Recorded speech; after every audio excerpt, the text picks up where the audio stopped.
વડોદરામાં જિલ્લા પ્રાથમિક શિક્ષક સંઘે ટેટની પરીક્ષાનો વિરોધ કર્યો છે। પ્રાથમિક શિક્ષક સંઘે કલેક્ટરને આવેદનપત્ર પાઠવ્યું। 2010 પહેલાના શિક્ષકો માટે ટેટની પરીક્ષા ફરજિયાત કરતા વિરોધ કર્યો છે।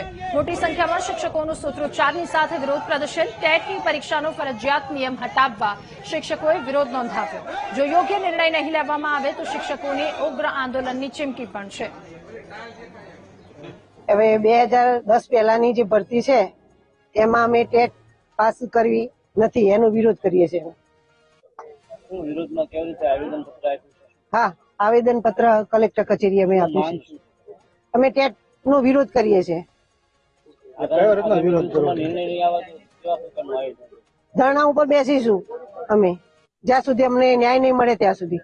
સરકારશ્રી દ્વારા હમણે જૂના શિક્ષકો એટલે 2010 પહેલાના શિક્ષકો જે છે એને ટેટ પરીક્ષા આપવાનું ફરજિયાત કરવામાં આવ્યું છે। જ્યારે આરટીઈ રાઇટ ટુ એજ્યુકેશન 2009 ની કલમ 23 અંતર્ગત ટેટની પરીક્ષા લેવામાં આવે છે, જેના અંતર્ગત ગુજરાત સરકારે કલમ 38 અંતર્ગત 2012માં ફરજિયાત ટેટ કરેલી।